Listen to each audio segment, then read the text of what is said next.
Hi, this is Stuart Wemyss and welcome to the Investopoly podcast. My goal is to give you simple, easy to understand strategies, insights and tips to help you master the game of building wealth. And in this episode, I'd like to talk about how important is it to own your own family home. So that is to be an owner as opposed to a renter. And when I say how important is it, I'm really referring to how important is it from a financial perspective. Because, of course, you as an individual will decide, what are your lifestyle goals. That's not for me as a financial planner to decide on, but really purely from a financial consideration. Of course, in this podcast, that's all I can really talk about because everyone's desires and goals and so forth are different. But, of course, it's always referred to as the great Australian dream. That is owning your own debt-free. Gives you a bit of financial security, and certainly over the past number of decades, a lot of homeowners have enjoyed rising prices. You think about the baby boomer generation. They've accidentally created a lot of wealth in their family home as a result of buying property 20, 30, 40 years ago. So what I wanted to do then is just discuss some of the pros and cons of either renting or owning to sort of uncover or at least highlight some of the common considerations and factors that I think people need to take into account, and certainly some of the common things that I've either thought about myself in my own personal situation or discussed with clients over the last 20 years. So the first point I would like to make is the biggest negative with renting, in my opinion, is that you're not going to utilise the main residence capital gains tax exemption. Now, there's very few things in life that are tax-free. Of course, most of us know that if we make a capital gain on our home, so our own-occupy home, we don't pay capital gains tax on that, and that's referred to as the main residence capital gains tax exemption. Now, of course, we don't buy a home necessarily to build wealth. There's lots of considerations that you need to take into account when buying a home, including being close to family, schooling, a lot of lifestyle considerations. However, it can be a great plan B. So that is that if we buy a home in a really good quality area and enjoy a lot of capital growth on a tax-free basis, and everything else goes wrong. Super returns are terrible. We don't have a lot of surplus cash flow, etc., etc. At least in 10 to 20 years' time, you'll have a lot of equity to fall back on in your family home. And as I've spoken about in this podcast previously, is I try to counsel my clients to take an investment lens towards their home purchase where possible. It's not always possible, but quite often the things that make an area investable mean that they tend to have very wide appeal and they're very livable locations. And so for most people, they can tick both boxes. They can buy something that's going to be an otherwise great investment and also then occupy it. And it can be, for a lot of people, their best investment from a returns perspective on an after-tax basis. Now, it is possible to still utilise the main residence exemption and rent. So there's a rule called the 6-year rule, which suggests that if you move out of your primary place of residence and don't claim another property as a primary place of residence, so you go on rent, for example, that you have up to 6 years to still continue to claim that main residence exemption. So, for example, I go and buy a property today. I move into that property and I genuinely occupy it for, say, the next 6 months. I change my electoral role, I have utilities, I'm actually living in that property. And then in 6 months' time, I decide, okay, I'm going to move out, I'm going to rent somewhere else. And I do that. If I do that, I can continue to claim the main residence exemption on that property, even though I'm renting out and earning income from it and enjoying negative gearing benefits and so forth. And then before that 6-year period elapses or finishes, if I then go and move back into the property again, and live in it for another 6 months and then move out again, that 6-year period starts once again, or I have to sell it before that 6-year period is up in order to get the main residence exemption. If I don't sell it or reoccupy it before that 6 years is up, well, then I've lost the total exemption, and really the capital gains tax starts from when I initially rented out the property. So when considering whether to rent or buy a home, one of the big factors I think that most people should take into account is how we're going to, within our strategy, how we're going to utilise the main residence exemption, because ultimately it gives us one property where we can enjoy hopefully a lot of capital growth and not pay any capital gains tax. Now, I should say it's worth noting that land tax is different to capital gains tax. Land tax is a state-based legislation. It's not federal like capital gains tax. And whilst all states don't charge land tax on a property that you occupy, the capital gains tax rules don't apply with respect to how land tax is levied. So in that situation, that example that I just gave you, I would still have to pay land tax on that property because I'm not genuinely occupying it for that 6-year period. So, of course, in that situation, we can't always utilise the main residence exemption for land tax all the time, but we can potentially utilise it for capital gains tax. And so I don't know if it's a negative with renting, but because you can, as I just explained, you can actually utilise it if you use that 6-year rule. But it's one of the big considerations that, if people say, look, I'm going to rent and I'm never going to own a home, that's fine, but see if you can still work in the main residence exemption into your strategy. Now, the next pro and con I'd like to talk about is what happens if you want to live in a location that wouldn't otherwise make a great investment. As I said at the beginning, I like to counsel my clients to take an investment lens towards their own occupied home purchase. So as I said, they can get good capital growth on a tax-free basis, and it's a great plan B if everything else goes wrong. However, if I've got a client that wants to live in the middle of nowhere and that's not going to make a good investment, then renting as opposed to buying actually might be a better use of equity and cash flow and borrowing capacity and so forth. Now, the next advantage of renting is that you might be able to live in a particular location that you wouldn't be able to otherwise afford to buy in. So firstly, the cash flow costs can be cheaper, particularly given interest rates have risen so much over the last 12 to 13 months. Of course, renting can be a lot more cost effective than owning, particularly that you don't have to pay for any of the maintenance costs and so forth. And then secondly, you might not have enough equity or borrowing capacity to be able to buy a home in that particular location. So then renting can be a better option.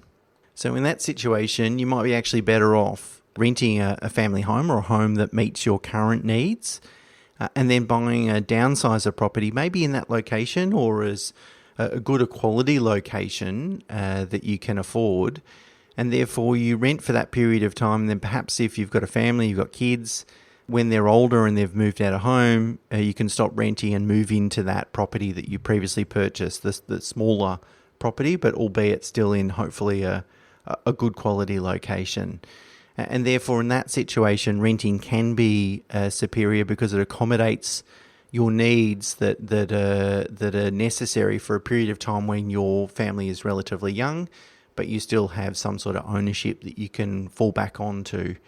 Of course, you need to be careful about living beyond your means with this strategy. So sometimes it's nice to live in a particular location, but not all of us can afford to live in our first choice location. Whether that being renting or owning. And if renting sucks out really too much cash flow and it's not really affordable or reasonable to be spending that much money on accommodation, then you've got to really come to terms with that. Spending beyond your means is never a good idea, and you're always going to have to pay the piper eventually. I mean, you can kick the can down the road, but the consequences will come upon you eventually, so I guess be realistic. Now, another consideration could be if you can actually afford to buy a home in your first choice location, but it gives rise to what you would consider to be too much debt. So that is, you've got the equity and borrowing capacity and cash flow to be able to afford in the location that you really want to live in, but you're worried about, how are we eventually going to be able to repay that loan? Well, it's possible that you could use a sort of downsizing strategy to accommodate that.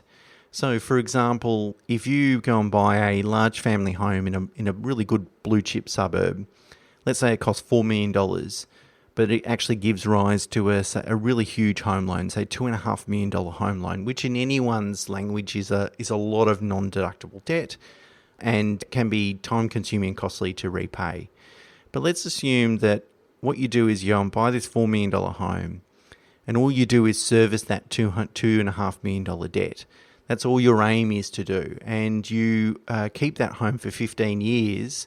And then in order to repay the debt, you downsize at that stage. So once kids are finished school and you don't need as much accommodation size, you can start making some compromises on those sorts of things.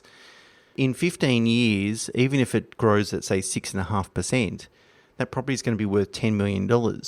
And even if you haven't repaid a cent off the mortgage, you're still going to walk away with $7.5 million of cash in the bank, because you're not paying any capital gains tax.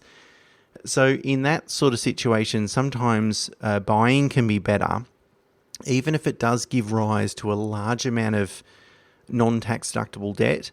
And even if there's not a lot of prospect in being able to repay that debt in full by the time you get to retirement, as long as you can make friends with downsizing the property eventually, it can be a really good investment. As I said, in that situation, you own a property for 15 years, it can make you quite a bit of money. And notwithstanding, you get to tick off the lifestyle goal of about living in a particular location with a particular size of accommodation. Now, one of the common disadvantages of renting, which clients often talk to me about, is schooling.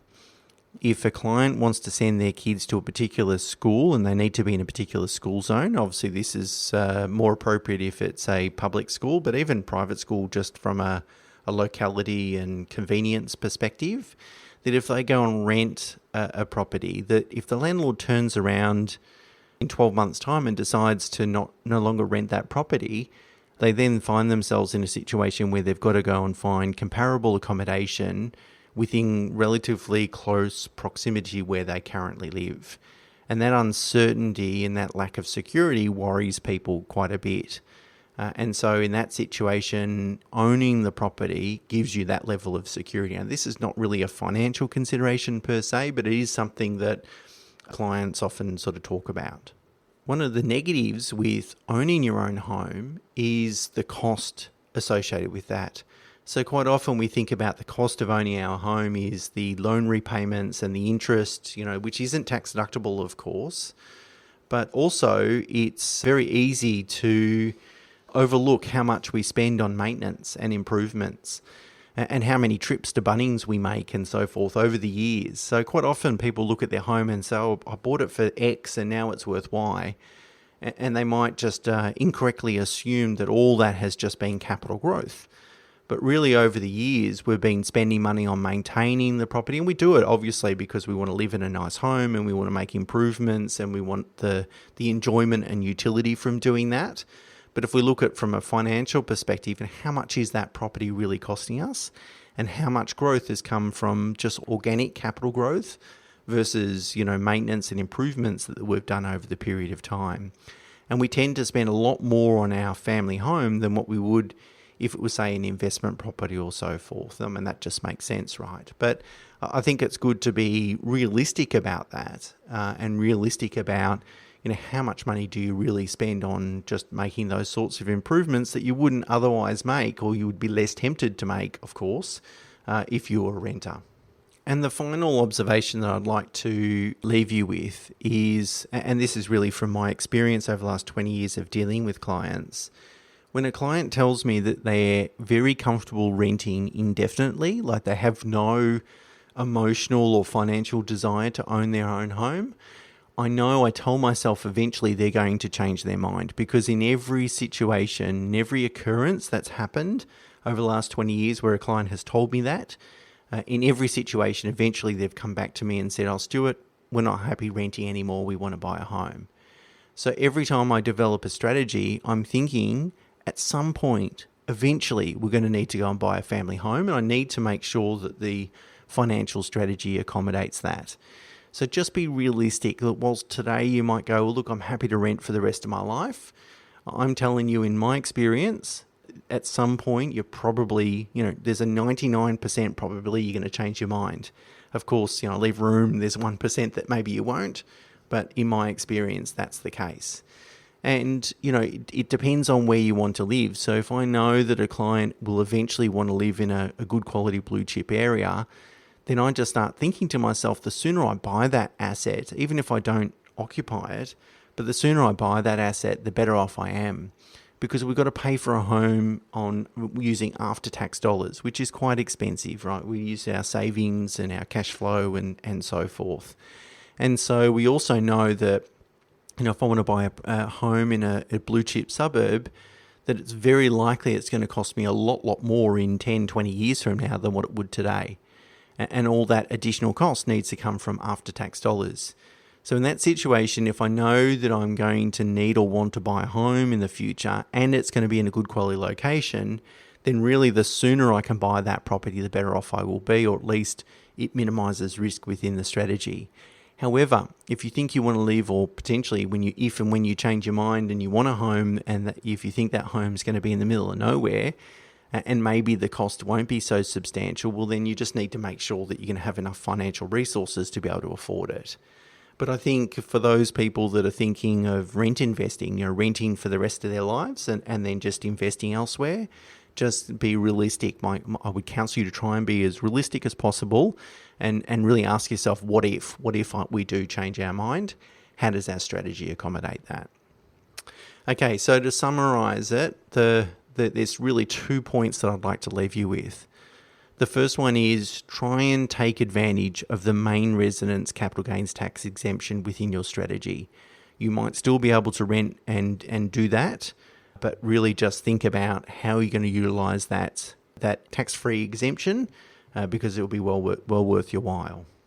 And secondly, as I just discussed, eventually most people will want to own their own home, so just make sure that your strategy will accommodate that, will have enough flexibility to be able to allow you to do that.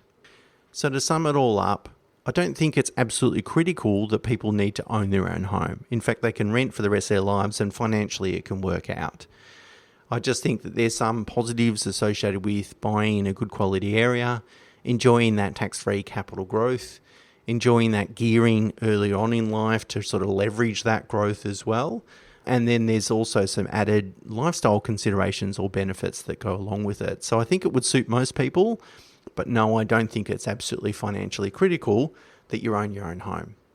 Okay, that's it for me for this week. Until next week, bye for now.